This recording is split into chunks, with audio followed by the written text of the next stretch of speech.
another week, another 2 wins. Cardiff City sitting pretty at the top of League One, and I'm delighted to say that back on the View from the Ninian this week, Ben Price has returned from his sick bay. Ben Price, welcome back. How are you feeling? Loads better. I'm alive. That's the important thing. So Yeah, all good. it was touch and go for a while, wasn't it? I wasn't being dramatic. It was. I won't go into too much detail, but it's been a freaky time. It has been scary. The NHS is class. Let's just leave it at that. Yeah, and talking about freaky times, Tom Phillips has grown a mustache again. Tom, welcome back from down under. Anything to report from the future? No, just the moustache. That's the major big news. I shaved my face. Someone in my new job said, "Oh, that doesn't really suit you. I'd grow it back," and it got to me. So it's back. It's back, and so are we. 3 Cardiff City shirts on show, 3 different badges showing the schizophrenia involved at Cardiff City over the years, but not this team, not now. 2 games this week, 2 wins, 0 goals conceded, 7 scored. I mean, Ben, you've been away for a few weeks. What's it like being a Cardiff City fan at the moment? Isn't it class? It is. I've had a lot of people message me saying the pods have been very positive, and guess what? It's going to carry on because it's bloody lovely. Yeah, I'm really enjoying it. Just enjoyable to watch, and the results are class. It's just been just fun again, isn't it? It is just what you want it to be. It is just what you want it to be. Now, before we get into talking about Cheltenham and Plymouth, the 2 Southwest clubs that we played over the last week, Ben, there was a question on Twitter that involved us both. We couldn't answer it, so I'm going to get it out the way now because I know Jan's waiting on tenterhooks for this. He said that both Bens are not very complimentary about BBM's potential appointment in the summer. I'm wondering whether they'd like to change their opinions now after all the great work he's done in such a short period of time. Now, I'm the host. I don't have to answer questions. So, Ben, it's over to you. Will you change your tune? No, I'll stand by it. Shit appointment. Can't believe he's terrible. Just get him gone. I'm never wrong. No, yeah, I think he's surprised. He's really surprised me how well he's gone in and changed this. I was speaking to Di, who stepped in for me last week and did a wonderful job. We were chatting about it, and just the mentality and how quickly it's changed from a losing side to a side that looks so full of confidence. It's unbelievable. That's only done through good management. That's a top level manager with good coaching and got players believing in him, because that would not have been an easy dressing room to walk into. It's a young squad. It's a team that's lost a lot of momentum. It's a very split fan base. So to do all that and then go into the first international break without losing, he's just unbelievable. And he's just doing it in the right way as well. Nice and quietly. No big shouts and press conferences. Just under the radar and doing a wonderful, wonderful job. Yeah, look, I will happily change my tune and admit that I got it wrong. But I also would like to say that I think the summer we were coming into it in a very depressed state. And I think the summer was, after last season, if you listen to all our pods, you would have been as depressed as we are. And I think that carried on throughout the summer. If you read my 4-4-2 season preview, I did predict us to go down again. But I don't know if they should have replaced that with the Plymouth predictions now. And I think we were just a bit disappointed. And obviously there was the excitement over Nathan Jones, the excitement over Aaron Ramsey, and then potentially wanting the job. And it's not BBM's fault, but it did feel like a slight step down when you look at us going big for Nathan Jones and big for Aaron Ramsey. But I'll happily admit that I was wrong. BBM, I would like you to be the godfather of all my children when they arrive, all my pets. I'd like you to move into my spare room so we could just hang out, because he seems like a great guy. Tom, you were pretty positive about BBM. Anything you want to add there? I'm not sure if I was positive. I think what I said was I don't know anything about more positive. Sorry, more positive. Yeah, more positive. Yeah. Yeah. I'm just honest. It's like I'd read his Wikipedia page and that was about as far as I'd went. But I think that's what makes this exciting, doesn't it? Because apart from like the real football nerds, I don't think many of us knew much about him. So it's just been a massive surprise. I don't think anyone knew anything about him. You can't claim like you can watch him what he did at it was Rochdale, wasn't it? You can see what he did there, and like the under-21s with Man City. You're not making an opinion what he'll be as a manager at this level of club. You can't just know. No. It's just a lucky guess. And obviously we've been relegated. The club is a consistent basket case, right? So him coming in as like an unproven manager to come into the club in the summer, it just felt like maybe the job was... It didn't match up in terms of who he was in the job at the time.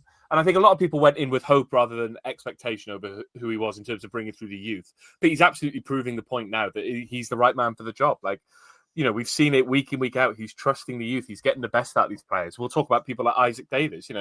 Isaac Davis didn't start the season in the team, but now he's 3 goals in 4 games, an assist as well. Like he's on absolute flames at the moment. So he deserves a lot of credit. And I think, Yayan, you're right to call us up on it. And I think, we're more than happy to say that he deserves a lot more credit than he probably got from us in the summer. And if you're listening, Brian, we love you. Okay. Don't ever leave this football club. Again, I'll lock you in my bedroom if I have to. Let's talk about the Cheltenham game. Tom's face there says that he's not enjoying what's going on.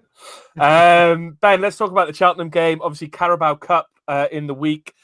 Dispatched Cheltenham 3-0. They were at the time the worst team in the Football League, bottom of League 2. I think 5 games, no wins. Obviously, 1 win in the Carabao Cup to get through to the next round. BBM took the opportunity to shuffle his pack a little bit. In came Turner, NG, Chambers, Mafiko, Nyakua, Robinson, Davis. But despite all those changes, Ben, it still felt like a strong Cardiff side, didn't it? And they put in a strong performance. Yeah, I thought it was very much job done. I think the young players came in and the momentum didn't stop, which is the important thing. I think in the past, we've chopped and changed when we've been on a good run and it's come to an end because we've changed the team in the cup.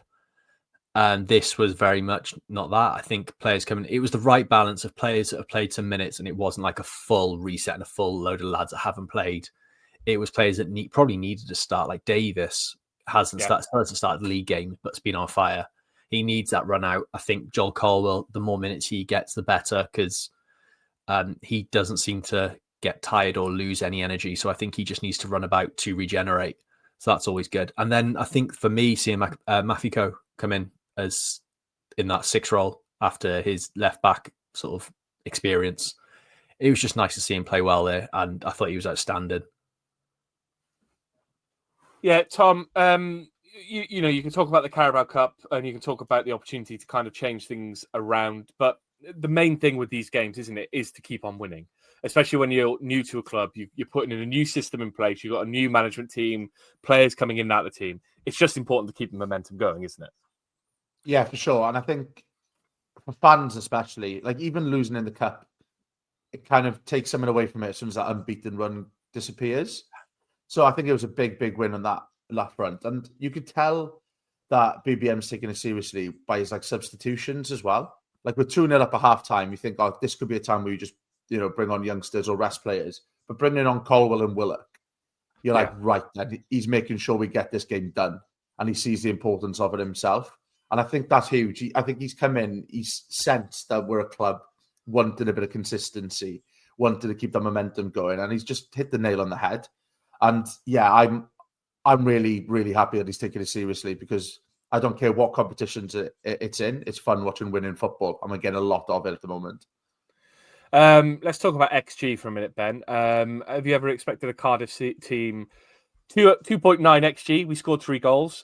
We were scientifically on point. It's a weird feeling, isn't it? Normally you look at XG and see XG 1.5 and we haven't scored. So to go from that to actually match what we need, lovely stuff. I think Tom would be much more excited about it than me, though.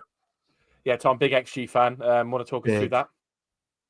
Yeah, it's good that we're taking it seriously as a team and trying to match it up because we all know that XG is more important than goals. So to see us performing in that category, then I'm happy here. Good. I'm glad to see you're happy. Let's talk about the goals, Ben. First goal, Isaac Davis scored. It was a great counter-attack, wasn't it? Obviously, corner at our end. Ball kind of breaks out. Mafiko with the instrumental pass to Davis, and he did all the work. That's the Isaac Davis we want to see, isn't it? A player running at defenders, skipping in between them and just finishing with a real flourish. Yeah, it's nice to know he listens to this pod as well, because I think, was it the last week or the week before? Someone on this podcast that's currently podcast even decided to say he's looking like he's a bit slow. He listened to that, took that personally, and went like road run it to score that goal. It was phenomenal. Who was that, Tom? Me. In one of my rare negative moments, I thought he looked a little bit sluggish, and I think I was proven right. That's why he was given game time, and this is exactly what he needed. So I thought I managed him well there, personally. I think I gave him the rocket up the arse, and he got going. I thought he'd fucked it up at first. I did too. Because he'd gone so fast. I thought he'd run himself into a corner. Yeah. But like to cut back in, and the finish was like just so composed. And I don't think I necessarily associate like composure with Isaac Davis at times. But it was some finish, and it was a great way to start the game too, so early on as well. And you can see that he's built his confidence since then. Is ideal, that goal. Yeah, obviously the goal came 11 minutes in, and Tom, we touched upon it already, but Mafiko was kind of instrumental in the goal. Obviously, they were kind of not necessarily first team debuts. We've seen them play in pre-season, all that kind of stuff. Mafiko obviously came off, played as left back in an early game this season, but in their more natural positions, how impressive were Mafiko and Nyakua? Both of them seemed to play with confidence beyond their years. Mafiko in particular was outstanding in the six. We talk about the kind of Colwell, Lawler, the players who are playing in the first team, but those are players who are a little bit younger, sort of 17, 18 coming into it, and they're already settling into that first team fantastically. It's just impressive, isn't it? Oh, hugely. I thought they were fantastic. Like Mafiko particularly, I think, again, it's good management, understanding you've asked him to do a task in a game before where he doesn't normally play. It hasn't gone that well. And then at the next possible opportunity, you've brought him in his comfortable position and to prove his worth. And he's done that now. And that means that kind of first start is behind you. You know, as a fan base, we've gone, okay, yeah, we can see this talent. You looked at like Twitter after the game and it was just full of praise for him. So again, great management, but it's also the two youngsters coming into a team that have got a clear system now, a clear way of wanting to play. So it's easy then to bring in those players and slot in because you're playing the same way week in, week out in training. And it's clearly benefiting this ridiculously good crop of academy players that we've got. So it's just exciting. And that's why I want to stay in the Cup, because you just got to get more and more opportunities for these players to get minutes, and they're absolutely thriving and we're benefiting from it. So it is just exciting. Like when you sat there watching Cheltenham and getting excited, like you know things are going well. If you look Isn't at it weird that we played a older team in the Carabao Cup than we did in the league. Yeah, I mean, what was it? Who skews the average? It's Chambers, Robinson, NG Chambers, NG. Yeah, forget about him. And Callum Robinson. Yeah, they all skew the average. And what I mean, because Mafiko's 18, Naikua's 18, so we probably dropped a couple of years, but also gained a couple of years because of people like Robinson and Chambers. Just on Mafiko, 35 out of 40 accurate passes, 4 out of 4 accurate long balls. He won both of the tackles he had to win. He won the majority of his ground duels.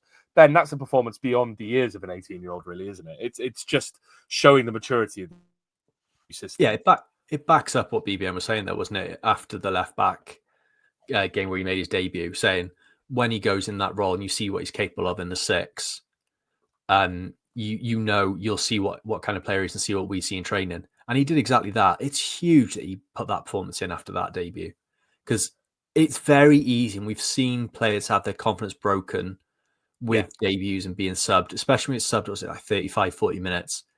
It's very easy for a player then to not be seen for 12, 18 months.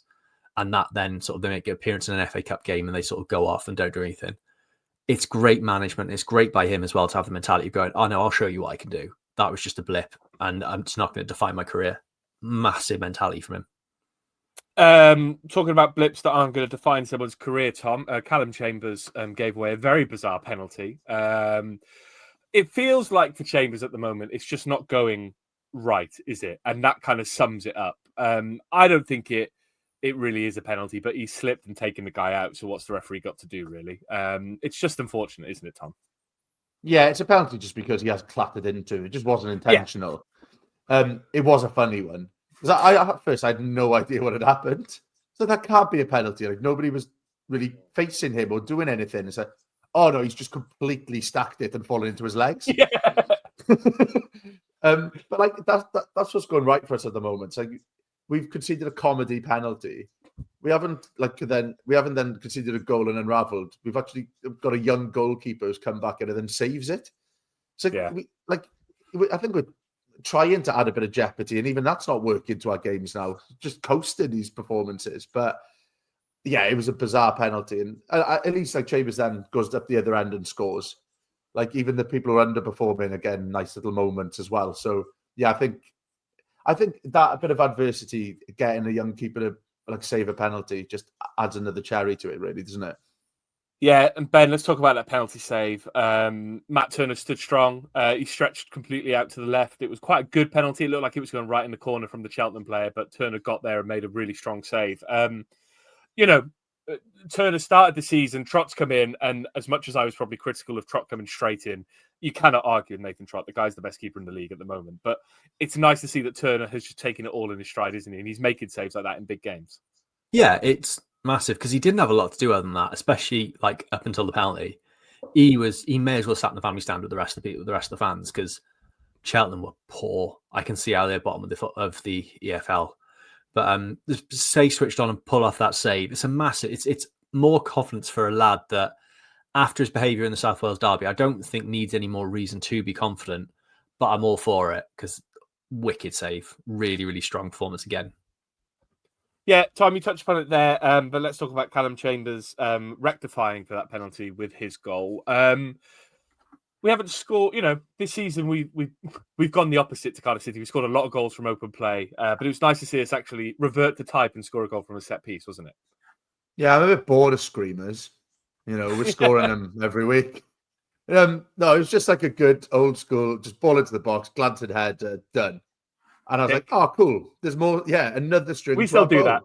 Yeah, it's like we've still got it in us. So I think, and like for a player who has, well, underperformed is definitely probably an understatement, isn't it? I think it just hasn't been working for him. We had flashes for it last year when he moved positions and stuff like that, little bits of quality, but he's just not very reliable for someone who's come in and, he's a club captain at the moment. And he's one of those players, I think, we thought he was definitely going out the door because of wages and stuff early on. Then I think I convinced myself, actually, he's a good old head to have around in what is a young squad. But he seems to be showing less maturity than the youngsters at the moment with his performances. So if he does leave, I know we'll go on to sign and stuff later on. I don't think it's a player. I won't begrudge him, but I won't be gutted to see the back of him. That's for sure. No, lovely haircut on him though. I will give him that. True. Let's talk about the third goal, Ben. Joel Colwell with that goal just after half time. The Colwells. I mean, how nice is it to see the Colwells just link up like that? It's just lovely, isn't it? Have you seen brothers get on as well as those two? Don't like it. Weird. Yeah. Me and my brother will like what, we're both in our 30s now, and we'll still bicker like 12-year-olds when we're at home. If we're home for like 2 days together, it will just end up at one of us telling the other one to fuck off. Like we're minutes away from one of them running onto the sofa and putting your legs up in the defense position, kicking out. So to go from that to what they're like, it's mad. But it's so nice to see because I genuinely think they go to the club shop and buy each other shirts. I think that's how close they are. And it's just nice to see him do that. And then against his old club as well. I think Joel Colwell's really done well. Just phenomenal again, isn't it? It's just refreshing to see players come in like that.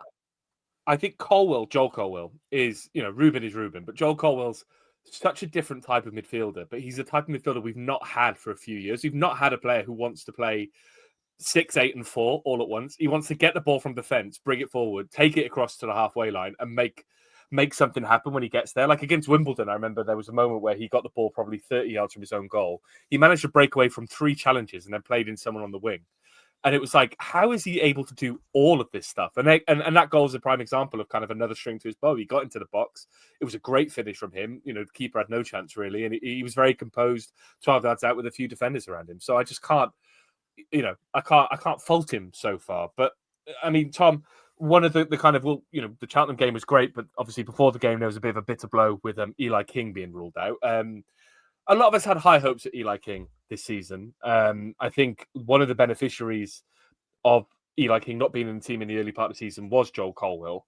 But it's just a shame now that we're not going to see Eli King for the rest of the season, isn't it? Because it felt like there was a chance for him within this team to kind of put his marker on the 4 shirt, but it's not going to happen now, is it? And that's a real shame. Yeah, it felt like it was warm enough for him to be introduced, didn't it? And slowly get some game time and kind of kick on. He was definitely a name we were mentioning in the lead up to the season because we'd seen flashes of that quality from him when on loan and the odd performance he'd had for us. And a bit like, not quite the same as Tanner, but we were saying this is would have been a big season for Tanner to kind of kick on. This was the one for King to come in and really, really make a mark. The opportunity was there. And yeah, I'm just gutted for him. It's awful, awful timing. It's an awful, awful type of injury as well. To say this early on, that out for the season, that's a brutal, brutal blow for a young player. So yeah, I'm absolutely gutted for him, more on like a personal level than us as a team. Yeah. We've kind of got enough there to kind of cover it at the moment. But for him, it's it could be a career definer for him, really, which is awful to say. Yeah, I think BBM deserves praise for the way he spoke about the injury and talked candidly about how upset the dressing room was. And I think when you've got a young dressing room with people like Colwell Davis and Ashford, the people who've played with him throughout their young career at Cardiff City, to see one of their close friends, more so than a teammate, one of the close friends on a personal level, get an injury blow like that, I'm just gutted for him. I thought, he's so composed. He looks so good. And I think it's been harsh on him that he hasn't played as much this season. I could completely understand why. Other players have played their way in front of him. But the fact he won't get that chance now, Cheltenham would have been his moment. And I think he would have proved it. So, I just send all our wishes to Eli King and hope that he comes back stronger. Ben, the draw was made after the Grimsby Man United game on the Wednesday. And we got given Burnley away. Tom's laughing. It's a shit draw, isn't it? Yeah.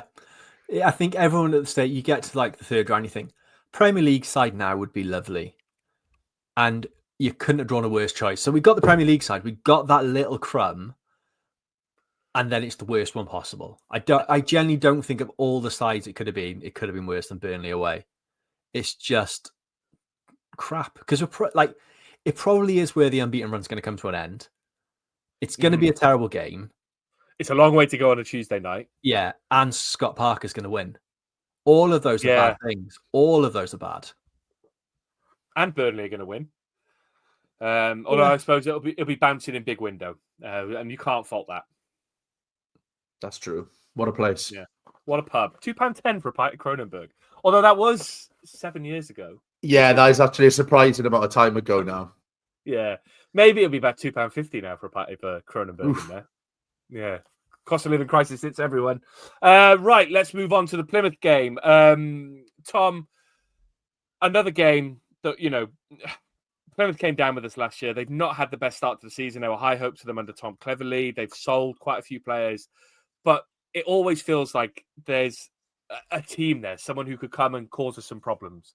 But we kind of dispatched him without ever really getting out of second gear, didn't we?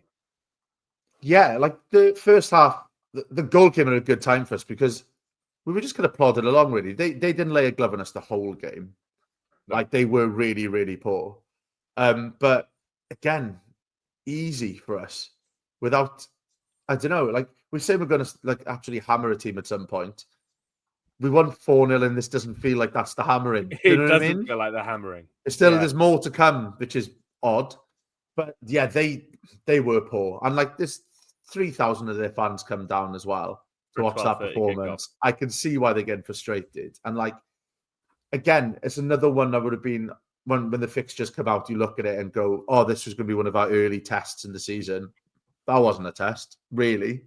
And I think their fans would admit that too. And like we've struggled against them like away from home. We battered them at home last year 5-0, but that was when they'd Rooney and stuff there. This was a different thing. And then this is a player sent off as well. Yeah, exactly. This is a manager who's held in quite high regard, but it just really hasn't happened. This is what we could have been if the managerial appointment had gone badly. So I think that's why I'm not that quick to stick the boot in properly to them and laugh at them because it could have easily been us. But yeah, performance-wise, yeah, and a routine win for us, which I wasn't that confident of going in. I thought it could be a stumbling block, but I think that's just the natural pessimism that's in the back of every Cardiff City fan's mind because we've been burned too many times before. I'm not going to stick the boot in, but I did ask Aaron Hocking of Argyle Live podcast to send us a voice note to feature in his podcast. And he I don't even think he's read it, let alone blue tick me. So he was messaging me during the game yesterday, but now he's gone silent. So Aaron, if you're listening, send us that voice note, pal. Ben, obviously yesterday was a year since the great Sol Bamba passed away. And I think there was a lot of eyes on whether we got the tribute right this year. Obviously, there was a great tribute from the club dignitaries last year. People like Dalman were on the pitch, got people like Sean Morrison to the game. But there was a moment during the Leeds game last year where, you know, the bench didn't rise and didn't clap along with the fans. There was a clap at 14 minutes yesterday. People were pointing out that Chris Willock was clapping just before he took a corner. Everyone was involved on the bench. There were some lovely scenes afterwards with Ruben Colwell and BBM both holding up a Sol Bamba scarf to the fans. They just get it, don't they? And that's what made that tribute yesterday so poignant. Obviously, a year to the day today since Sol Bamba passed away, one of the greats in a Cardiff City shirt, and that tribute was spot on, wasn't it? Yeah, it just shows how much the club has changed in 12 months. Well, even 12 months, what, in 8 weeks since BBM's been at the club? Just that shift from I've never been more disappointed. I've been angry at the club a lot, but I've never felt more disappointed in the way the club's run than probably those tributes this time last year. Like when the bench doesn't acknowledge someone like Sol, who had been there not long before. It's not like it's players sort of like 20 years ago and you sort of like, it's a club legend, but no one really knew him. Sol was at the club 12 months before that. He was like under Limucci. It was just despicable. To go from that to the scenes we saw, it shows that everyone sort of gets what this club's all about now. It's the right people in the right place. And it just adds to it. It's just a nice tribute to a bloke that deserved. It's the tribute you should have got a year ago, I think is the best way to put it. Yeah. I think, Tom, that moment with BBM kind of showing the scarf to the crowd was and it's evidently a very personal tribute, isn't it? Because it's clear after the game that they knew Chloe, Sol Bamba's widow.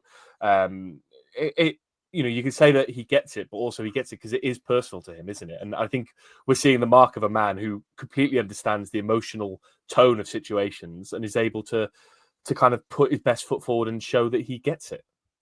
Yeah, I think he's just a really, really kind of sensible manager. He's empathetic. It's a lot more than just the football side of it with him, which is key at football clubs. You know, for a lot of people, it's more than what happens on the pitch. 100%. And you know, and he's hitting all the right notes and stuff off it. And it was just it was just a move that oozed class again from him. He sets a tone, and it's just really, really impressive. And yeah, it was a lovely moment. The tribute was, it was fantastic. I watched the compilation of like Bamba's moments that popped up, and you just forget, man, like the amount of goals he scored, big moments, like that goal against QPR was the day I met my wife, and it's just like intertwined, like just so much of those moments. It was a really, really nice tribute. And we're a club have had far too much practice in these tributes at the moment. Like there's so much has gone on in this club over the last like decade or so. Yeah. But yeah, it was one of the more moving ones, and fair play to the Plymouth fans and stuff as well. A hell of a lot of respect from them as well to get involved. Yeah. And it was just a lovely, lovely moment to a fantastic man on and off the pitch, because you speak to anyone at the club, they'll say it's the nicest person they've ever worked with. And that smile, like you won't forget that smile. Yeah. Like just you lit up a room from about 100 yards away. Like what a man. Yeah, I mean, it's insane that it's been a year. I think, you know, when you think of how much has happened at the football club in that time, and obviously he was such a big part of everything that went on for 4 or 5 years. He came back under Limucci, and it still gets me that he's not around anymore. You know, the guy was I don't even think he was 40. I think he was 39. 39, yeah. Yeah, he hadn't even reached 40 years old yet, and it you know, it just, he's been taken far too soon, really. And I think we, you know, with him, with Wits, with all the tragedies that have befallen the club over the last few years, they're the kind of things that we should keep there and spur us on, because they're bigger than the football club, and these people they go beyond the football club. They meet, you know, footballers are warriors on the football pitch, and they're our heroes, and we don't ever think that they could die before we do. And it's a tragedy that they're gone, and I think they should be kept in. You know, they had, I think BBM said that they keep their shirts in the dressing room. Obviously, we see the Wit shirts quite a lot in photos. It's nice to hear that they keep the Bamba shirt in there as well, because they're still so much part of this football club and so much a part of the history and the fabric of the way we've done things. So, it's it's always going to be R.I.P. Sol Bamba. He should never have been taken before he was. And I think that tribute yesterday was a really nice gesture. And I think Chloe was really appreciative as well. There's been some nice comments from her on Twitter, so she's in our thoughts as always. Let's talk about the game. We've already talked about it being they didn't lay a glove on us. There was a test of our credentials, all that kind of stuff. But let's talk about Ben. He's Mr. Underrated. We never thought we'd see him in a Cardiff shirt again. It's Ryan bloody Wintle. Did you think that a man of Ryan Wintle's stature could score a goal like that? We've been crying out for a proper Thunder Bastard. But if you had told me who was going to hit that Thunder Bastard, I wouldn't have Wintle in the top 10. I'd expect it from someone else, but he seemed to pop up there in the right place and lovely goal. It's a clean strike, isn't it? It's a clean strike. It's just the way it rolls across the back of the net as well. It's not like a sort of like we've had a lot of screamers that sort of there's a bit of pace and a bit of whip on them, but they haven't been pure just foot through it, proper habit strikes. This is a leather it and it's just rolled lovely. Let's talk about Ryan Wintle for a brief moment, Tom. Obviously, he kind of left under a bit of a cloud last year. We probably talked about whether he was a bit of a bad influence on certain players, all that kind of stuff. But I think we should give a bit of praise to him, really, that after last season, he's come back in and without fuss, he's just settled into such an important role for the team, hasn't he? I think a lot of us would have thought he might have moved on this summer. He might have moved on last season when he was away on loan. But he's come back in and just slotted back in like he's never been away. Yeah, it's been brilliant from him. Really, really mature. And it makes you think perhaps that he wasn't the problem. Perhaps he didn't put up with the bullshit that was going on a little bit. Perhaps perhaps he's someone who drives standards. And this season, he's probably been one of our most instrumental players, really. I think he's going to be a real key, like cog in the machine, really. You can have the flashy players and stuff, but then you need someone like a Wintle to kind of run games. And that's exactly what he did. He really run the show. Like he set the tempo. That goal, it's so aesthetically pleasing. Like the way it hits the net, like Ben said. And then the joy in his face as he peels off as well. That's a bloke who likes to hit the ball hard. And we like to see it. Like it's just some strike. And it's good to see him come back in, like you said, and hit the ground running. And it might bring the best out of the likes of Perry and G and stuff as well. Like we know that they're mates and things. So if those ones who were there before when it was completely miserable are happy and you've got youngsters coming through, I don't think that could be underestimated because it does seem a happy camp at the moment. Like when good things happen, Robinson, who's not having personally that good a time really, is right amongst it with the youngsters celebrating, smiling and stuff like that. And Wintle's just, he's benefiting massively from what's going on so far under our new almighty leader. I was a bit stupid in the celebration because genuinely for a second, I thought he was doing the West Side celebration from Ali G. And then I realized he was doing a W. And I just felt very stupid. W for Wintle, right? Yeah, that's what it was. That actually didn't sync with me as quickly as it probably should have that either. But in my head, I went, that's an Ali G reference. That's very random. Great. I'm glad our minds went there. Talk about another player in the redemption arc then. Chrissy Willock. Obviously came in last season with high hopes, didn't really hit the ground running, had a bit of a stinker.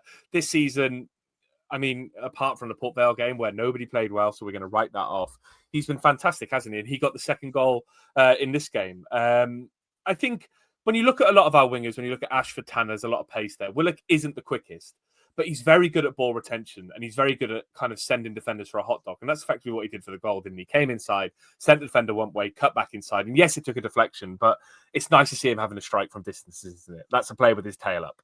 Yeah, and I think if you look at the wide angle of that goal, as the Plymouth defender skids one way, Mark McGuinness skins the other way from the slide from the previous game. So he's just very good. Yeah, he comes into shot. Yeah, it's just nice to see, isn't it? There's clearly talent with Willock, and you're always going to get frustrated with players at that level that they're not going to be consistent. But when they're on form and they're consistent, they're great to watch. He's a talented boy, and I think it is just a case of sometimes they just need to be coached better, and that's clearly what's happening here. He knows his role, and the balance between him shuts his damn mouth. Sorry, lay us to smack down. Yeah, there we go. I didn't bring the wrestling reference up there, so no, I did. Yeah. And I almost didn't go for it. But yeah, it's just I like the balance between him and Ashford as well, of sort of the way they work. And I think they're very different wingers. They do different things, but there's a place for both of them. Both are playing well, even if Ashford probably isn't scoring as many as he'd like. His goals will come. But Willock, the way he's performed the last few weeks, especially against Plymouth, it wasn't flashing. It probably wasn't as sort of graceful as he'd like to be, but it was hard work defensively and going forward. And that's the change that wasn't there last year. And that's probably where people got frustrated. But you can tell he knows what he needs to do now. He understands it clearly. And he's performing. And now he's starting to reap the rewards as well.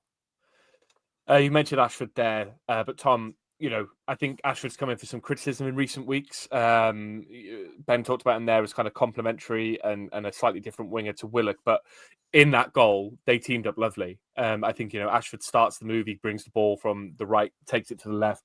He takes two defenders away with his run. He was instrumental in 3 of the goals from yesterday, whether it was the final pass or whether he was just involved in pulling defenders away. As Ben says, the goals aren't coming for Ashford, but yesterday was a quietly impressive performance for him, wasn't it? Yeah, like impressive in large bits, but still those moments of frustration. Of course. And that's fine. And I think that's why you get... That's a winger's prerogative, isn't it? Sometimes they're going to be hit and miss. Yeah. And it's the position on the field where you're probably taking the most risks, right? So there's going to be more things that don't come off. Yeah. And those moments then stand out. And like this is probably Ashford's kind of level where he can kick on a little bit. And he can probably make those mistakes, but then still have an impact. So I think it's a good breeding ground for him to kind of like kick on and try and find those goals. Because he's not the most clinical. He has those moments where he misses chances he probably should score. But like Ben said, when you go Willock on the other side, if he's performing well, that frees him up to make a couple of those mistakes. So you can forgive him. And he is still young. He's played quite a bit of football for us, but he's still pretty young. So, yeah, like not a perfect performance for him, but yeah, he puts himself about and he's the type of player I really enjoy watching because he really throws himself into it. And he runs a bit funny. And do you know what I mean? He's got a weird gait. It's almost like the Liam Williams like rugby player one where he looks like, almost like he's got bowed legs. Yeah. And like I noticed when he was going off, he got subbed in a game and it almost looked like he was bouncing a little bit. And I was like, he does move weird, Ashford. So I think it's deceptive. I think he's probably a little bit more classy a player than he looks just because of the way he moves. That's what makes a good winger. Everyone remembers Garrincha, the Brazilian winger. His legs kind of went in all different directions. It's a great book about him if you want to read it. No, his legs kind of curved like that. It was bizarre. Is it a picture book? Because I don't. There were pictures in there. There were pictures in there. It's a good. You should read it. It's a good biography of the guy. I was going to talk about something then, but I distracted myself with Garrincha. If you're a keen listener to the pod, you'd have noticed a few weeks ago that I raised the theory that all our goals seem to come in one period of the game. Ben, 3 goals within 10 minutes. Ollie Carter noticed it, friend of the pod. Wintle, 41 minutes. Willock, 44 minutes. Ruben Colwell, 50 minutes. It's like the pressure built. It's like we spend the whole half building that pressure and then the gateways flood. Let's talk about Colwell again, Ben. Ole, ole, ole. It's getting boring, isn't it? Craig Bellamy called for consistency. I think he's delivering this season. Showing off, if anything, now, isn't it? Yeah. If anything, too good. Yeah, I don't know what else to say about the boy. He's finally hitting what he needs to. And I know people will be like, oh, it's League One. He's finally found his level and all that bollocks. But he's a talented player and he's really matured. It's crazy how... You can see it in such a short space this season that he's matured so much already. I was really worried when it was sort of coming out and people were on about like there was rumours of him being like, if not given the captaincy, the vice captaincy. I thought some players don't do well under that. And like I remember, it's not as crazy of a comparison as it seems in my head, but like when Ramsey was made Wales captain under Speed, and that pressure really stopped. Like you could see it weighed heavy on his shoulders and you didn't get the best out of Aaron Ramsey. And one of the best things Coleman did was, even if I was flat out against it at the time, was take that captaincy away from him, just let him focus on his own game. And some players need that to thrive. And I thought that might be the case with Colwell, but he's really stepped up to the plate and become a proper senior player now. It's not a youngster waiting to come good. This is a senior player at the squad playing at the peak of his powers now, which we've been crying out for a couple of seasons. And he's really hitting it. And I'm delighted for him because we wanted output from him and now we're getting it. And long may it continue. I was going to say that making Colwell captain feels like a big deal. But I guess, Tom, for players like, if you look at that squad, if you look at that team that started, Bagan was probably in the same age group really as Colwell. Lawler, a couple of years behind him. Capaccio, a couple of years behind him. His brother, a few years behind him. Ashford, maybe 1 or 2 years behind him. When you look at the bench, Isaac Davis, Naikua, Turner, Mafiko, they probably look to Colwell naturally as their kind of leader because effectively he's broken into the first team. He broke into the first team sort of 4 or 5 years ago now. He's their yardstick, isn't he? So making him captain from the outside might seem a big deal, but for all those players that are in the squad, they probably coalesce around him anyway. Yeah, that's a really good point. I think. Thanks very much. No problem at all. I don't say that to you very often. Sorry. No, I should do it more. it's all right. There we go. Thank you. Lovely. No, like I suppose, like when you're growing up playing football, you've always got like people a couple of age groups above, or when you're in school and stuff. There's always the kid who's good at something, and you kind of look at it. So yeah, it's a really good model to do it. It's like they would have gone through that academy, seen that there is a pathway into that first team. There wasn't much of a pathway, but he was one of the few. But yeah, one of the few that kind of like broke that mold and was good enough to make that step up. So yeah, I think rewarding him with the captaincy, those youngsters saying, look, this could be me in the future. I think that's a really, really good message to send. Yes, it was done by player vote, and I don't think it was like a managerial thing as such. And Chambers actually won the vote. So he's kind of got it by proxy, but let's keep the story going. Like, I think to trust him with that armband still, you could have easily gone, Chambers is going, we're going to reappoint someone else or something like that. So I think, he's definitely thriving in that kind of leadership role. And his temperament is good, Colwell. Yeah. You don't get anything petty from him. He leads by example with his performances. There's no doubt about that. But he's got a kind of air about him of like calm. Like you're not going to see him screaming in a referee's face, but he's still got that bit of authority that if he did go up and speak to the referee, you trust him to say the right thing. It helps that he's absolutely fucking huge as well. Yeah. To have that kind of authority about him. But he hasn't really put a foot wrong this season, Colwell. And there was definitely still a worry for me going into the season that it wouldn't work for him. Yeah. And, BBM could have come in and easily gone, this is a league where it's hard to win games. Let's just be solid. And you could have easily seen Colwell not feature as much as he had. So I'm just chuffed to see him out on the pitch as much as he is. I'm bringing him on in cup games. I want to see him every possible moment on the pitch because he's just a class act. He's become a proper man. Weird. Would you say he has aura? I don't know what that means. I see it floated around, but I'm going to go with yes. Good man. Aura. Sorry, Ben. Yeah. I had to say that, otherwise it'd be rattling around my brain. Go on, Ben. Yeah, I could see it was in your eyes if you chatted this. That's why I shut up. He's really become a bloke. He's really sort of like, I know, saying like he has really sort of matured now. Like he's 23. He's married. He's vice captain of a football club. A burgeoning property portfolio. Yeah, and like at 23, I was a mess on the piss most weeks.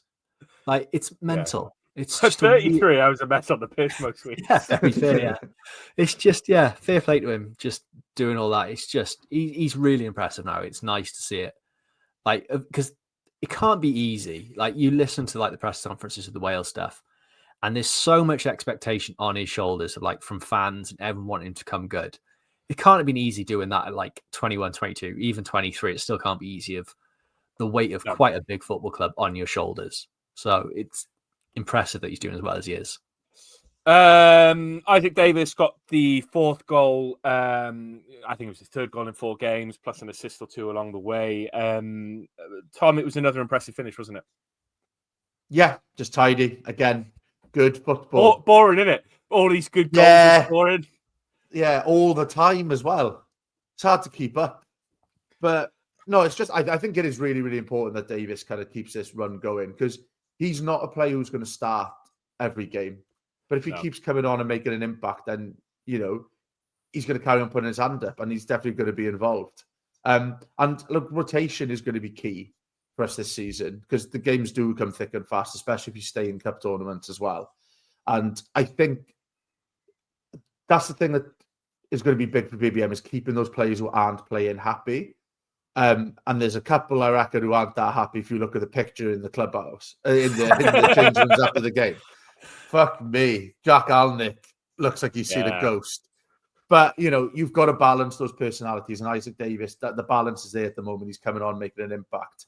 And yeah, long may it continue. Ben, it feels weird that we've got 45 minutes effectively into this podcast, and we haven't mentioned the back line. Obviously, it was one of our big worries going into this season. Effectively, who would start, who would play, how they'd react, because last season it was a big problem. But one goal conceded in the league. Obviously, it was a penalty as well, which could be deemed as not a penalty, depending on what side of the argument you fall. Puffscott and Lawler have quietly moulded a fantastic kind of partnership at the back. We're into the podcast. We barely mentioned it, but they've been immense, haven't they? Yeah, I think keeper and the back four just absolutely outstanding. I think Capaccio has come into his own as a right back. I still wasn't convinced. I thought for a while he was still looking like a winger playing right back. Now he looks like a proper right back, a really attacking but a really solid right back. The way he's winning the ball back off players and just position is really impressive. The centre back pairing, if you looked at it and said, like, Will Fish would be the senior of the two of a centre back with Puffscott as the senior centre back, you'd get a bit panicked. But again, it was slightly shaky at the start. I was a bit worried, especially when Lawler came in and was a bit erratic the first couple of games. But how quickly he's adjusted to League One football is scary. Yeah. A new deal, everything like that. It's just worked out brilliantly.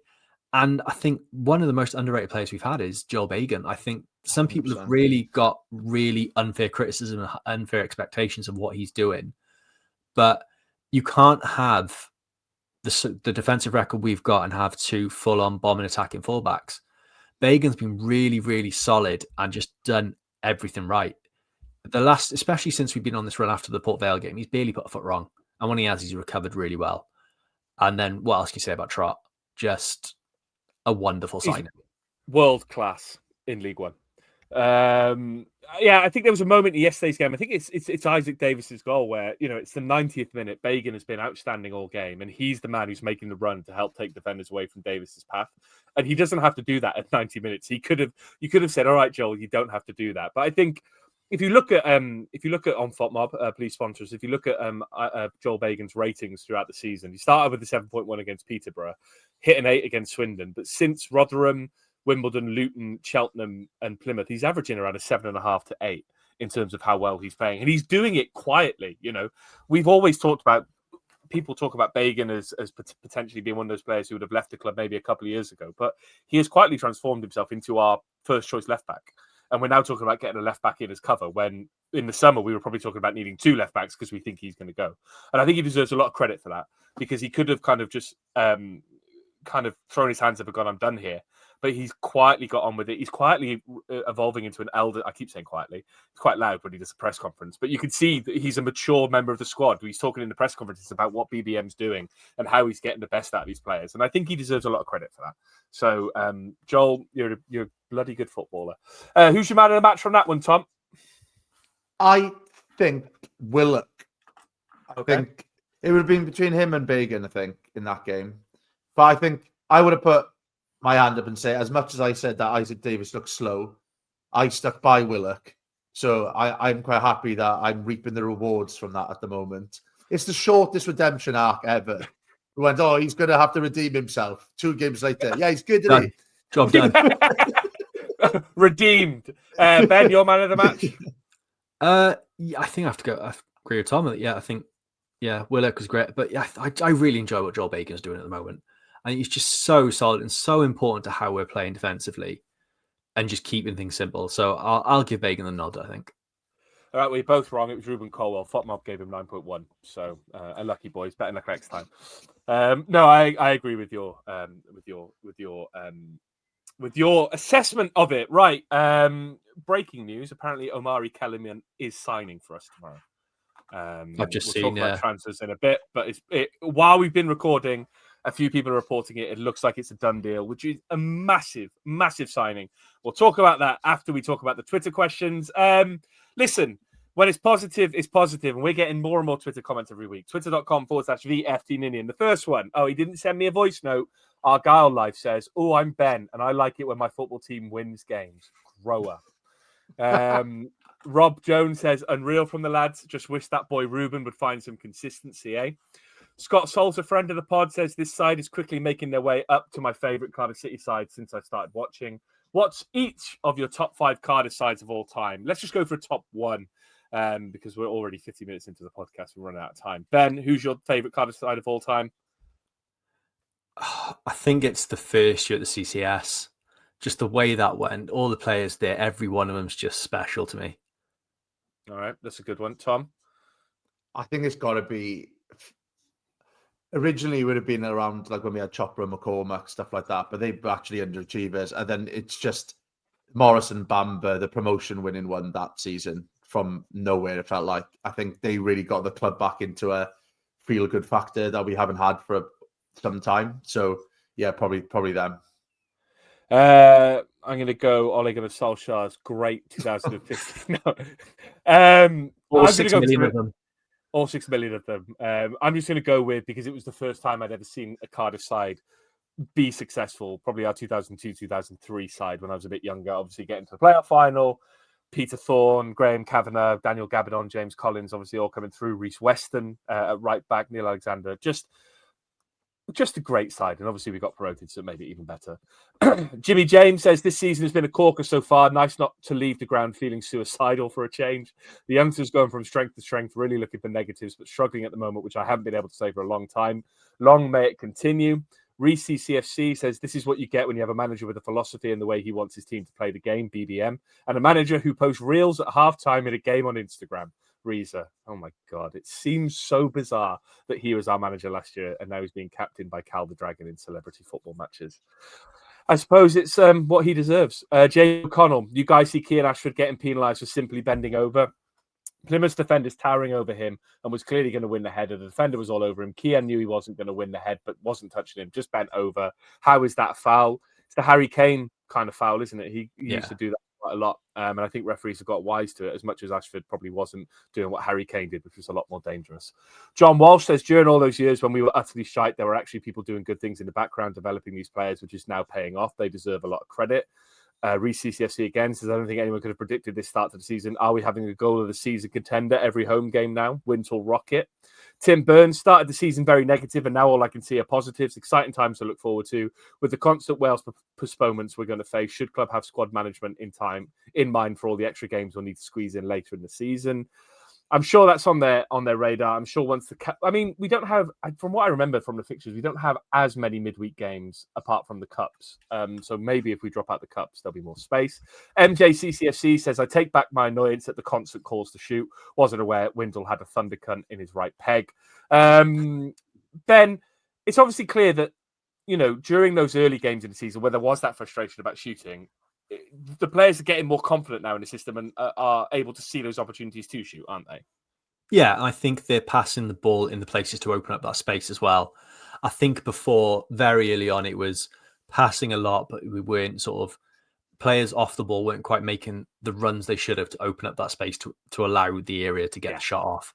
And that's where the difference is between what we've done under Reese and what we've done with BBM is a huge difference. It is off the ball. The running there is worlds apart compared to what it was. I don't think it was running last year. Matt CCFC, Ruben and Willock played really well once again. Seemed to have a really good understanding of each other's games and are linking up really well. Wintle been different gravy, too good for this level. 4 goals could have been more, and there's still lots to improve. BBM is magic. Absolutely phenomenal form. This is Chris the Watts. Deserve to be where we are, from worst defence in the league to not conceding in open play. Only slight negative is lack of goals from strikers up top. Well, that will come, I've no doubt. Neil White says, I'm so enjoying League One. It has been a tough watching the Championship the last 4 years. How do you think we would do back in the Championship with this squad? Playing style? Win the league, mate. Liam Williams, already mentioned him on the pod. I'll be getting silly drunk in Iron Napa tonight while screaming, I love Brian Barry Murphy in the middle of a club. A lovely chicken gyro to finish the night too. Barbecue sauce on that, Ben? Oh, 100%. No tzatziki, barbecue sauce, true culture. Steve Day says, Joel Colwell is the reincarnation of Don Cowie. Tom Lang says, I think we all need to chip in and send Chris Willock some flowers and chocolates to see if he'll accept our apology. Boys look at a different player under the last 3 games. And real from the boys again, unbeaten start to the season, and the next 4 games will be a real indicator for the season. Lee Sanders says, what did this team have to do to get more bums on seats when we're playing and scoring goals like this? Is it the pricing? Is it the games always being on Sky? Or is it the anti-board sentiments? I feel like we should be getting more playing like this. They'll come. It's Field of Dreams. If you build it, they'll come. GG the Bluebird, at the start of the season, if you were told that by the first international break, the 3 relegated championship teams would be sitting 1st, 8th and 21st, but you didn't know which was which, where would you have expected Cardiff to be? Tom? 21st. Lovely stuff. Lee Johnson says, other than an odd derby day, when was the last time the CCS had an atmosphere like that? Fuck not getting carried away. The good times are properly back. I think you're going back to the Warnock season where we got promoted, or the Premier League. The last few seasons, obviously with COVID and everything else, it's taken a while to get back to that. Daniel Price, are we ever going to concede a goal again? Ben, what's your answer? No, I think this is it now. We're going to break football. Great stuff. Alex W., the style of play, the joy, the number of young Welsh Academy players coming through that will go on to form the future backbone of Welsh football has made me proud of this team. Always loved Cardiff and always will. This season already feels like we're losing the shackles of the past. Gareth Dunning says somebody is going to get absolutely spanked soon once we start taking more chances. Who will it be? Well, let's have a look at the fixtures. Who have we got coming up? I mean, Stockport. We could spank Burton. We could spank Bradford. We could spank Leyton Orient. We're going to spank them all. It's not a case of who. It's a case of who we won't spank. Rick Lewis says, what a wonderful sight it is to see us playing with such freedom and confidence. 4-0, but it could have been several more. Great to see the goals being shared amongst the squad too. Salak and Robinson will get there soon, I'm sure. The Welsh Wombat says, I don't care if it's League One. This is the most fun I've had watching Cardiff in years. Praying we hold on to everyone before the window closes, though. We're going to see clubs sniffing around after the start we've had. Di Richards, we called it. 2 games, 2 wins, 100% prediction rate. Bash! Yep, that was the case. We all predicted 2 wins on the last pod. Di Richards, our Vegas correspondent, joined us then. Barry Jones says, hey boys, think you need a second verse for your theme tune? Probably do. It's a very old theme tune. Perry's fan account, which of our current squad would you want to share a room with on holiday, and which one do you think would be the worst roommate? I'd want to share a room with Ruben Colwell because he would probably get a special bed, and by proxy I would get a special bed because we're both tall men. And I wouldn't want to share a room with Ryan Wintle because I think he's just banter all the time. Ben? Yeah, I'm not far off you. It was between, I think, agree share room with Colwell or Jack Annick as well. Seems like a good egg. Yeah. But for me, sad at the moment though. Yeah, it would be a change of vibe. Yeah. Like, just chill and just it seems like a nice vibe. He just seems like a chill guy. Nothing too extreme. On the other hand, I pay money not to spend a room with Wintle or Tanner. I think that would just be exhausting. Tom? I think I'd share with Will Puscott. Just seems like a nice lad. I reckon you'd have a cup of tea waiting for you when you woke up. I think he would have got up, folded the towels and everything. I think he just comes across as a nice lad. Yeah. I don't think I'd want to share with Isaac Davis. He just looks like he's fuming all the time. Yeah. I think I'd just wind him up. I think I'd do his head in. So, yeah, I think that they'd be my 2. Where did I get to on the tweets? Simon, interesting v Plymouth to see the CCS starting to get BBM style of football. It felt like we're learning as the support. Andrew Evans, I don't care if I got absolutely soaked. It's worth to see some decent football for what feels like an eternity. It's nice to see the boys actually having fun on the pitch. Sam Rees, credit to Willock the last couple of games. However, still feel like we need some pace on the wings. Kieran Edward, BBM is amazing. That's all. Sean Fraser, who does Osho get in over at the moment? Do we need to lose by 2 to justify dropping Fish and Lawless? Salek's doing an unrewarding job, keeping defenders busy so others look somewhat intentional. The ball was about 1 foot away from Robbo having 3 good chances today. More to come. We'll talk about Osho and the defence in a bit. Sellers, last season they looked scared of the ball. This season they seem to want it. Everybody played well, but Bagan has been great every game, and I don't think he'll get the praise being a fullback. Upper City. Ella Espinola leaving the ground with a smile on my face again, even it was pissing down. Beautiful football again. Adam Matthews still got people in the stands moaning about so many passes. Will they ever cheer up? Nah, they will never, ever cheer up. John T.M. Williams, how is our signing going to get a start? Lawler and Puscott, solid.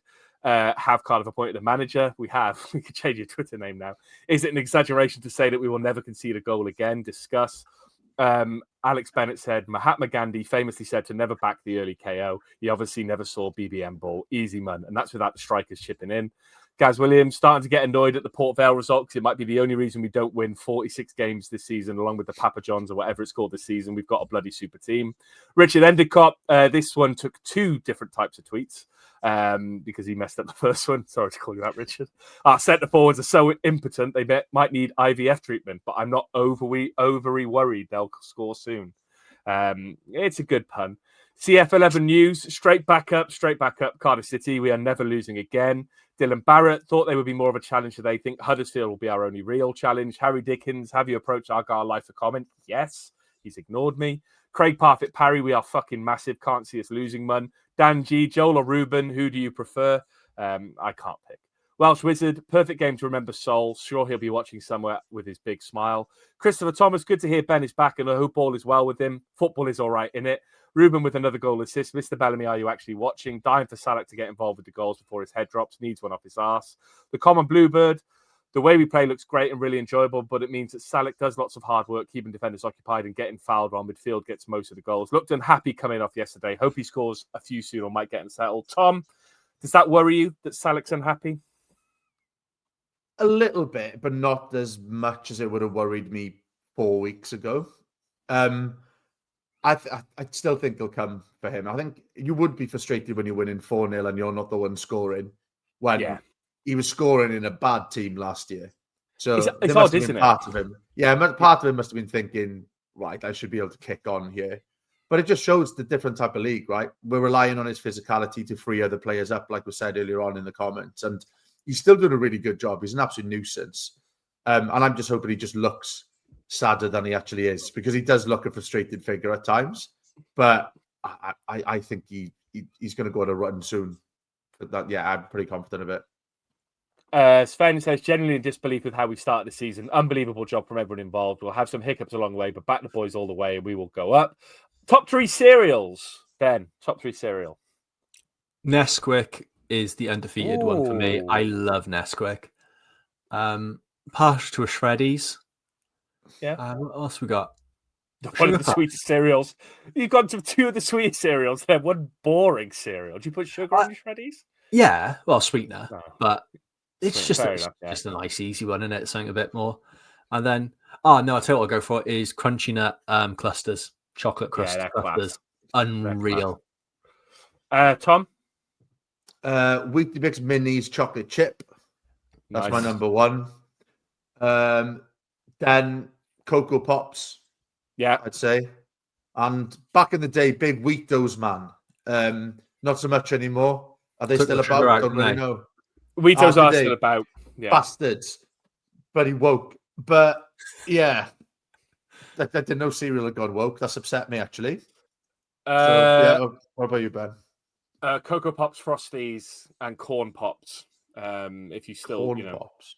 Yeah, classic cereal. You don't get them as much anymore. I haven't seen them for years. You don't get them over. You can get the American version though, and I do like a bowl of the American version. I would have said Lucky Charms, but then I haven't eaten those for years on account of all the colouring and bad shit in there. Turn your milk a weird green. Delicious. And 20 quid a box.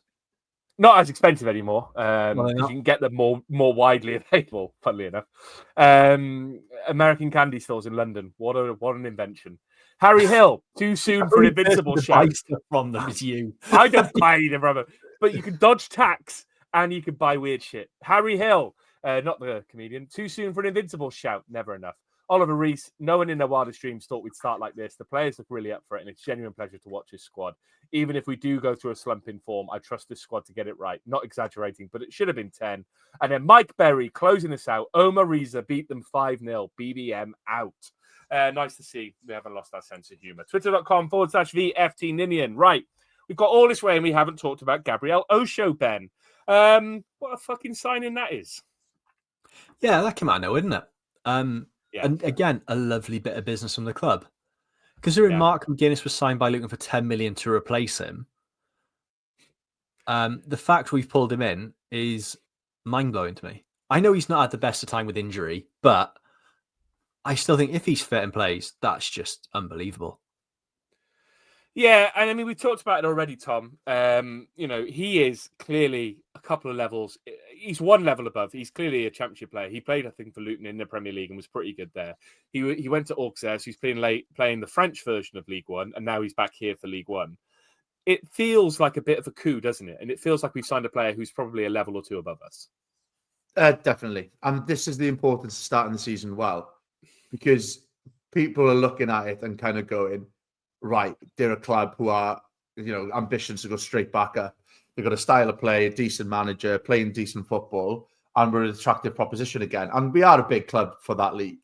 So, yeah, it's a great signing. And it just opens the door for other big signings then as well. And like Ben said, like he's had problems with injuries, but I'm okay with that because we have got Fish and Lawler. I think it's the ideal signing for that because we can see him come in. We can then rest him for a game. We can chop and change him a little bit. And the way that we're playing at the moment, I don't think it's as important to have like two centre-backs that don't change each week because our system is kind of so nailed on considering how like in its infancy it is. So yeah, I think it's a great person to bring in. It's some real quality in an exciting young squad.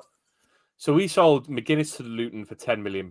With that, we signed Worth Puscod, Jesper Darland, and now Gabriel Osho. Obviously, Jesper Darland, farewell, sweet prince. He's moved off to Fortuna Dusseldorf for the year, Ben. I still think there's a player there. Maybe he didn't get the physical side of things, but I'd like to see him come back if we get back to the Championship. It's a really weird one with him, wasn't it? He started brilliantly. The first couple of games, I genuinely thought we've got a gem here. And then he got that injury and just never got back up to speed. And it's just, I don't know if it's just one of those where it's an injury that's still ongoing. Like players come back sometimes and they say they're fit and they've recovered from this, but is it just one of those ones that he'll never shake off and it'll just hamper his career, even though it's not like a really serious one? But I'm with you. I think, like you boys said, handsome last week. Agree with that. Beautiful boy. And I still think he's a good player. I just don't know why it hasn't worked. And it's such a shame. Let's talk about the hot off the press news. Amari Kellyman. We could look well stupid if it doesn't happen now tomorrow, but the signs are all saying that it might happen. Tom, I think he signed for Chelsea last year in a £19 million move. He signed a 6-year deal, so they obviously think there's a player there. This is what we kind of expected to see. Again, it's the news is saying that it has happened. If you're listening, it hasn't happened. Maybe skip the next couple of minutes so we don't sound stupid. But this is the kind of move we expected from BBM, wasn't it? Players that are young, coming in on loan to kind of get some game time, get some fitness up. He's using his links to people like Maresca, who I think he's worked with previously, to get these players in. And Kellyman can play wide, he can play through the centre, he can play up front. It could be a masterstroke, couldn't it? And again, another coup. Yeah, this would be a mad one. Like, it's the classic one of the only reason he's even contemplating looking probably even down to the Championship is just because he's had injuries and he needs football. And again, we look at an attractive proposition. We've got a manager who's playing some good football. Like we've done, despite being shite for a few seasons, we've been a good breeding ground for young loanees, like the likes of like Tommy Doyle and things like that, like coming in. Yeah. Like we've now kind of built trust with some of the bigger clubs. And like even like Will Alves and stuff, he came here, got game time and stuff like that. So people look at us as a decent like ground for their players to come. But this is another level again. If it does come off, skip this otherwise.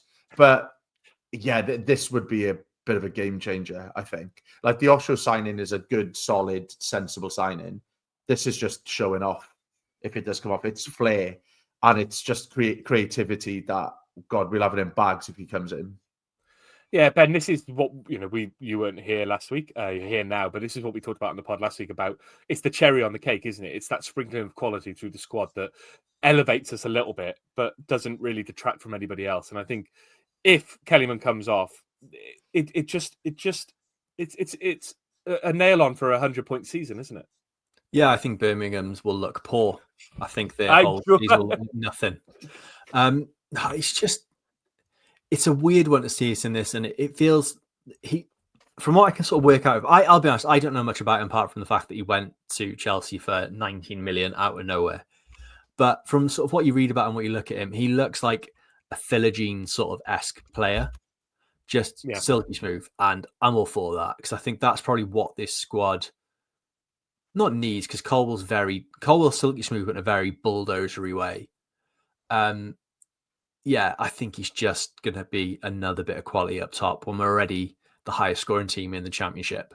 In League One. That's next season, Ben. Sorry, getting ahead of myself. But yeah, it's just another bit to add to it. And then you look back, and if that comes off, you look at this transfer window and you go, all right, we haven't signed many, and it's been frustrating at times. But if this is the quality of player we're bringing in, it's 100% worth the wait. At times, we've probably been too guilty of just wanting to get people in for getting the sake of getting people in. And fair play to BBM going, no, I'm not doing that. If they're coming in, they're here to make a difference and really change this team. And that's what players like that will do. He's a big boy as well. He's 6'3", according to Wikipedia. Imagine him and Colwell linking up. Land of the Giants, like two Ents from Lord of the Rings coming at you. Tom, do we need anyone else? Talk of a left back, talk of a centre midfielder coming in as well. I'm not sure if Kellyman is that centre midfielder, but I think he wanted 3. He's probably going to get 2 BBM. Is there anyone else that you really think we should be getting, as in position-wise? I think that's it, what you've said there, really. I think you don't upset kind of like the balance that we've got as well. Like it's going well at the moment. Yes, we've got to be wary that if we have a few injuries, we are still fairly thin on the ground. But I'm at this point now, if nothing happens between now and the end, I think we've got enough there to still be towards the top of our league come the end of the season. So I'm a little bit more chilled than I would have been 3 or 4 weeks ago about this, that's for sure. And Ben, going out the door, I think the main rumour is around potentially Callum Chambers. Obviously, he's been linked with Wrexham throughout the summer. Maybe he won't be Wrexham, but maybe he'll go elsewhere. Do you expect anyone else to leave? Obviously, we've seen Darland go. I'm still not convinced that Alec Robertson will play for us this season. I don't really? know why. It just feels like, not in the same way as Isaac, but it's, he's ready to come to the squad. He's ready to play. And you listen then to BBM's comments of he felt an injury. It doesn't feel like it's a set out injury. It just feels like he's not wanting to play in the hope he'll get a move. It doesn't feel like, I've just not been convinced by him. Even in preseason, I wasn't convinced he was committed to the cause. And I still feel like that. I still think his head's turned and he wants out. So it wouldn't surprise me at all to see him move on. Wow, that's quite a shout. The window slams shut tomorrow at 7 p.m. We might do something in a week as a little reaction video. We'll let you know. Because it is the international break, Tom. 2 weeks off. Ruben Colwell is the main talking point. You predicted he might get a call up to the squad. He didn't. Some people had a bit of a paddy online. Do you want to recant your prediction? It's cruel from you because I stitched you up. You stitched me up completely because you fucking knew he wasn't in the squad, and then you put it on Twitter, and I was like, Mystic Phillips as well. It's like you absolute wrong. Mystic Phillips, more like Mystic Phillips. Hey, that's quite good actually. That's why he put that tick. Make no mistake, that's why that TikTok went out, so he can make that joke there. Listen, all of this is studied, it's planned. It all comes together at some point. Well-oiled machine now. Yeah. But I'm not as angry as other Cardiff fans that he isn't in the squad. But it's the way that kind of Bellamy justified it with the consistency thing. I kind of get where he's coming from with it, but it's just when he started the season so well, just don't say it. Just leave it. But it's probably the best thing for Colwell, to be honest, is to be away from that and just having a bit of a chill for a little bit. Have him in and around the club still. He wouldn't get much game time because Wales don't play in that way. You're going away to Kazakhstan, you're not playing the Colwell type of player. He might have got game time against Canada, but I'm not too asked about him going down to Swansea and playing Canada. I don't think he's going to get that much from it. Bellamy's not going to learn any more that he knows about Colwell already. So I'm not going to get too angry. And if he carries on playing like this, he'll be starting come November, never mind being in the squad for Wales. So I'm absolutely fine with it, but I do get why Cardiff fans are frustrated, especially when you see some of the Kai Andrews and stuff like that in the squad. But I don't really care, to be honest. It's fine. They're completely different. Look like you're going to say something. There's so much getting worked out with players like Kai Andrews coming in and sort of, why is he being picked, but Colwell's not. Colwell's not got picked because the players ahead of him. And you look at it, Di Brooks and Harry Wilson are they're nailed on players in that position. If Harry Wilson drops out for an injury, Di Brooks starts. Do we want Colwell, who's played a lot of football, more than any of those other boys, then travelling 8 hours to Kazakhstan, who's a big lad. Don't forget he's 6'6", flying 8 hours to Kazakhstan, sitting on the bench, and then flying 6 hours back, or however long it is back to Kazakhstan, and then playing down in Swansea. I'd rather him skip this one and then focus on October, where I think he stands more of a chance of getting some game time. The one I think who probably should feel aggrieved for not making it is Joel Colwell. I think if you're looking at the players and the positions where they're playing and the jobs they do, I think he's really unlucky not to make this squad. And I think if he was a year older, I think he probably would have. Sheehan's not played for Bolton. There's a lot of players in that sort of midfield role that I don't think are as good as him, and they've made the squad. And I think that's probably the only person that we can really have a gripe about. The rest is fine. I think Colwell will make it. This isn't like, if he stays at the level he's at, he's going to make that squad in October and November. Not a problem. But right now, I think it's been blown out of proportion so much, and I'm fine. I'm so fine with him not making this squad.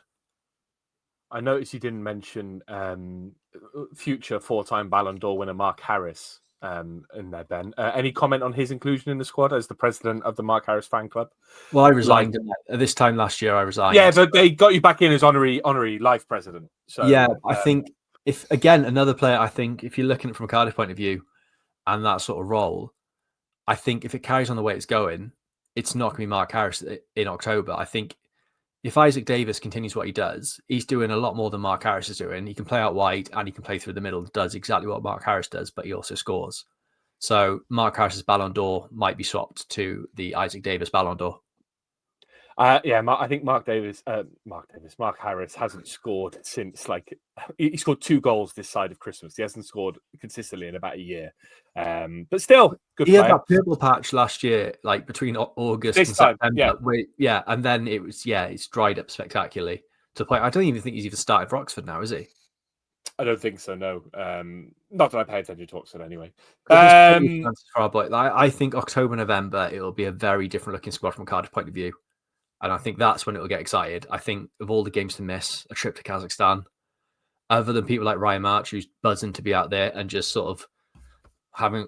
It looks lovely, to be fair. It does look like a nice spot. I'm gutted I'm not there. Yeah. But from a playing point of view and sort of the potential for injuries, I'm fine with none of it, like as many of them not going as possible. Capaccio and Lawler got called up though. I'm really pleased with both Capaccio and Lawler. I think Lawler, there was a lot of pressure on Lawler going into this season to become the player, and he's kind of living up to the hype. And I think we're seeing him, we talked about Colwell maturing. We're seeing Lawler, the Port Vale game to the Wimbledon game. You saw a completely different player who at Port Vale was probably a little bit overawed by the physicality, maybe not expecting how much it was going to be. And by 2 games later, he'd adapted and had already kind of learned to deal with it. So I think it'd be a really good experience for Lawler. I don't expect him to play that much, maybe get some game time at Canada, but it'd be a really good experience for him. So all the best to those lads going off to Wales and the under-21s. There was a good showing in the under-21 squad. It is the international break. We will be back next week as we're playing the week after. Tom, what are you doing with your time off from the international break? Not a lot, actually. Yeah, just working, plodding along, putting the hard yards in, ready for our comeback in 2 weeks. Very nice. Ben, what are you doing? Recovering? I shall be shilling the brand new Rochester AFC kits, which you can see over my shoulder right here. They're available now for Tour Sports. I'll be doing that as much as possible. So if you're annoyed with them, tough. They're lovely kits. I think we've got some of the best. I think this, especially the home one behind me, is the best we've done. Now we've hit 1,000 subscribers on YouTube. Apologies if you get any adverts on these videos. We can monetize, and we're earning shitloads at the moment. So we'll be flying off and retiring as soon as we can. But thank you to everyone who did subscribe, and thank you to everyone who subscribed to take us over the 1,000 subscriber mark. It feels like a big deal for us. We'll keep the podcast free, and the YouTube stuff just helps us monetize and earn a little bit of money to help fund the costs that goes into running this podcast. Twitter.com/VFT Ninian for all your tweets. KOFI.com/VFT Ninian if you want to give us more money. Please give us a 5-star review if you're listening on any of the audio platforms. It is the international break. We're enjoying talking about Cardiff City this season, so we'll be back next week to look ahead to the Stockport game and probably round up the transfer window and everything that happens tomorrow. Thank you for listening. Thank you for watching. Please like and subscribe, and we'll be back next week.